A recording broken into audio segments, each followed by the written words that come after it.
एक बंद कमरा और उस बंद कमरे में 19 साल की लड़की और 17 लोगों ने मिल करके उस लड़की के साथ कुछ ऐसा किया कि यह केस इंडिया में जो है काफ़ी ज़्यादा फेमस और अनसॉल्व्ड केस बनकर रह जाता है। बहुत सारी शॉकिंग चीज़ें इस केस के बारे में निकल कर सामने आती हैं, जिसके बीच सीबीआई को यह भी पता चला कि लड़की के अंदर उसका दिल नहीं बल्कि किसी और मर्द का दिल था।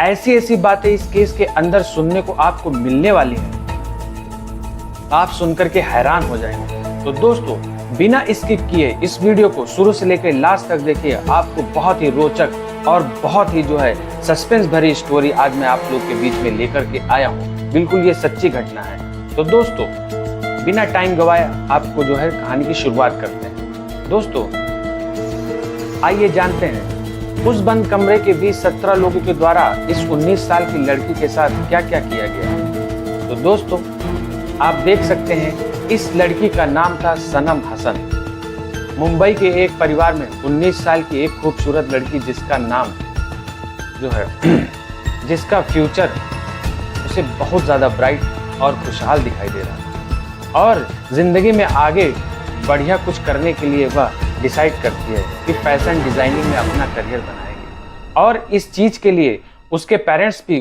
उसका जो है फुल सपोर्ट करते हैं। जिसके बाद वह मुंबई पुणे में शिफ्ट हो जाती है। यहाँ शिफ्ट होने के बाद उसे जो है आल्डो के अंदर एक बहुत हाई पेइंग जॉब मिल जाती है, जिसके बाद बढ़िया इनकम और अच्छी लाइफ उसकी बन चुकी थी। इसी के साथ वह और बहुत सारी चीज़ें ट्राई कर रही थी अपने आप को फिट रखने के लिए।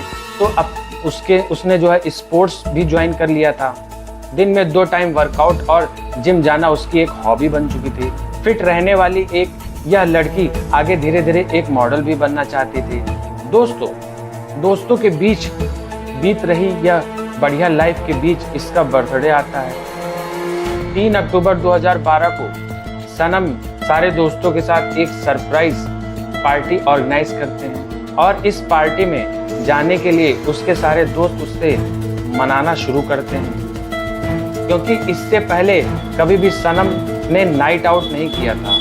वो अपने पेरेंट्स को बताती है और पेरेंट्स को भी लगा कि अब बढ़िया इनकम तो हो ही रही है, लड़की बढ़िया कर रही है, तो उसे इतनी छूट दे रखी थी कि उसके पापा बोलते थे कि बेटा बर्थडे है, दूसरों के साथ एंजॉय करो। पर यहीं पर मैं एक और चीज़ मेंशन कर दूं, 19 साल के होने के बाद इस लड़की ने इससे पहले कभी भी शराब का जो है सेवन नहीं किया था।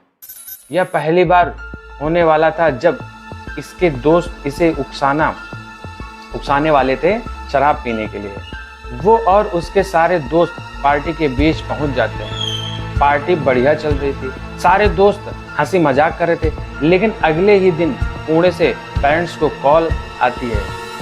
उसकी दोस्त बताती है कि रात पार्टी के दौरान सनम की हालत बहुत ज़्यादा बिगड़ चुकी है, जिसके बाद हम उसे हॉस्पिटल लेके आ चुके हैं। यह बात सुनते ही सारी फैमिली भागती है और पुणे के इस हॉस्पिटल पहुंच जाती है। लेकिन यहीं पर इस फैमिली का इंतजार कर रही थी एक सबसे ज़्यादा सैड न्यूज़, जब डॉक्टर बोलते हैं कि सनम अब इस दुनिया में नहीं है। सारी फैमिली टूट जाती है, दोस्त रो रहे थे, किसी को समझ नहीं आ रहा था कि आखिर हुआ तो हुआ क्या, उसके साथ क्या हुआ। सबको लगा कि शायद सनम को हार्ट अटैक आया, पर इसके पीछे बहुत बड़ी साजिश थी। अब अगर डेली वर्कआउट करने वाला एक फिट इंसान जो है फुटबॉल खेलता है, जिम जाता है, और अगर उसे भी हार्ट अटैक आने लगे तो यह बात हजम नहीं होती। यही चीज़ थी उसकी फैमिली के साथ। उनको यकीन नहीं हो रहा था कि जो भी उनकी लड़की के साथ हुआ वह सच में ऐसा ही। फैमिली चाहती थी कि सनम के केस की जांच उच्च लेवल पर होनी चाहिए। इसी के बाद सनम की पोस्टमार्टम रिपोर्ट आएगी जो है। दोस्तों, रिपोर्ट देखने के बाद सभी लोग शॉक हो जाते हैं, क्योंकि उसके अंदर पता चला कि सनम के जाने की वजह हार्ट अटैक थी और सबसे बड़ी बात थी दिल के अंदर 70% ब्लॉकेज हो चुकी। यह बात सुनने में सभी को बहुत ज़्यादा अजीब लगी और तभी डॉक्टर्स एक और बहुत ज़्यादा अजीब बात बताते हैं। डॉक्टर्स ने कहा कि जो भी सनम की बॉडी के अंदर दिल था वह तो उसका है ही नहीं, बल्कि सनम की बॉडी के अंदर से मिला हुआ दिल किसी और लड़के का है। जब एक बार यह चीज अब आप सोच कर देखो कि रातों रात उस बंद कमरे के बीच ऐसा क्या हुआ कि लड़की का असली दिल चेंज हो गया। सारी बातें बाहर आने के बाद पेरेंट्स ने यह कहा कि यह कोई हार्ट अटैक नहीं है, इसके पीछे बहुत बड़ी साजिश हो सकती है। उन्होंने कैंपेन शुरू किया कि इंसाफ की मांग की, जिसके बाद यह केस सीआईडी के पास पहुंच जाता। पर महाराष्ट्र की सीआईडी भी इस केस को सॉल्व नहीं कर पाई। उन्हें भी वही लगा कि शायद हार्ट अटैक के कारण ही सनम इस दुनिया से चली गई। और पूरे 2 साल बीतने के बाद 2014 के अंदर यह केस सीबीआई के पास पहुंचा था। सीबीआई को लगा कि एक बार फिर से सनम की बॉडी की जांच होनी चाहिए। कोर्ट से ऑर्डर आने के बाद दोबारा से कब्र को खोदा जाता है और सोनम की बॉडी को बाहर निकाला गया। कुछ टेस्ट होते हैं और अच्छे तरीके से उसकी सारी बॉडी की जांच की जाती है। जब पहले पोस्टमार्टम हुआ था तो कालीना हॉस्पिटल के डॉक्टर्स ने कहा था कि यह दिल तो एक लड़के का है, लेकिन इस बार जब सीबीआई ने जांच की तो हैदराबाद फॉरेंसिक टीम के द्वारा यह बताया गया कि यह दिल किसी लड़के का नहीं बल्कि 50 से 60 साल की वुमेन का है। अब यह केस और एक ऐसे स्टेज पर पहुंच चुका था जिसके बीच कोई पक्का सबूत नहीं मिल रहा था कि पर बार बार चीजें घूमकर किसी और जगह पर ही चली जा रही थी। किसी को समझ नहीं आ रहा था कि आखिर हुआ तो हुआ क्या इस लड़की के साथ, असली वजह क्या है, कौन है और उस रात उसके साथ क्या हुआ। अब एक बार सोच कर देखिए, हार्ट ट्रांसप्लांट कोई ऐसी नॉर्मल चीज नहीं है जो कोई नॉर्मल डॉक्टर कर सके। ऐसी चीज को करने के लिए बहुत सारे प्रोफेशनल, बहुत बड़े बड़े डॉक्टर्स की जरूरत पड़ती है। सालों की ट्रेनिंग और बहुत बड़ी स्टडी के बाद ही ऐसा काम को अंजाम दिया जा सकता है। और सीबीआई को भी ये नया सबूत न मिलने के बाद उन 17 लोगों को वापस बुला लिया जाता है। सभी से डीपली तहकीकात की जाती है और इस बार सीबीआई इस केस को कड़े तरीके से जांच करती है, जिसके अंदर 17 लोगों की फैमिली, उनके फ्रेंड्स, जहां तक कि उनके कॉलेज और काम करने वाले लोग भी जो थे साथ में, उनसे तहकीकात होती है। सभी के बारे में पता किया गया उन सभी से, लेकिन कोई भी सबूत सीबीआई के हाथ नहीं लगता है। ऊपर से सनम की बॉडी से जो भी चीजें कलेक्ट की गई थी उनके बीच इन 17 लोगों का कोई भी रोल नहीं था। कि अब मतलब उस रात लड़की के साथ संबंध बनाए गए, उनके अंदर इन 17 लोगों का भी कोई भी हाथ नहीं पाया गया। और अब तक भी किसी को भी समझ नहीं आ रहा था कि हुआ तो हुआ क्या है।